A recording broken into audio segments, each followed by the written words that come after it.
this, I like this, I like this. Big machine here that you can buy. $400. One of these for my nephew.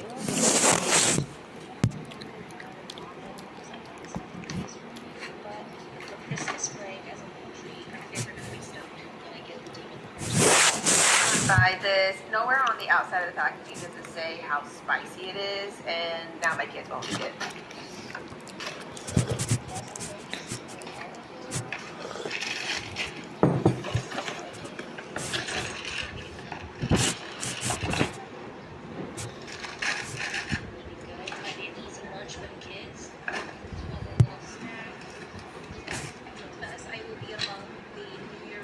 Can't stop finger combing my hair.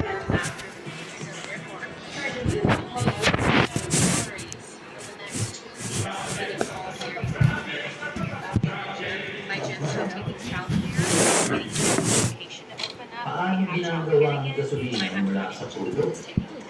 Ang paggawa ng gasolina mula sa pulo ay kailangan ng maraming hakbang. At sa video nito ay ipapakita ko sa iyo kung paano ginagawa ang gasolina mula sa pulo. Kaya simulan na natin.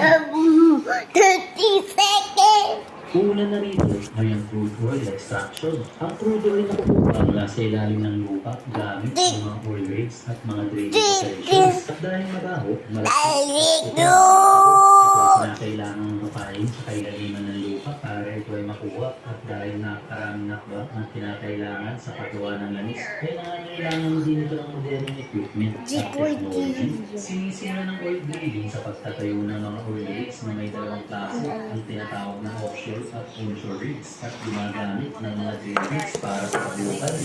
Ang temperatura ng drill bits ay ginagamitan nito ng drilling mat na binubomba gamit ang mat pumps habang inuukay ang lupa na siya rin namahalo sa mga bato at lupa na nahukay ng drill. Saka ito nilalabas. Napakadelikado ng bahagi nito dahil habang lumalalim ang inuukay ay dapat sapat ang bigat na binibigay sa drill bit dahil kung ang pressure ay mababa, ang lupa ay hindi mabubutas at pag sumobra naman ito ay pwedeng magkaproblema ang drill. Sa pagkakataon yun ay may posibilidad na magkaroon ng blowout o ang pagsirit ng langis na pwedeng magdulot ng pagsabog. 5 meters kada oras ay bumababa ang drill, kaya ang tinatawag na drill pipe connection ay tuloy-tuloy din para mas lalo pa itong lumalim hanggang sa matumbok nito ang oil reservoir o kung saan naroon ang langis.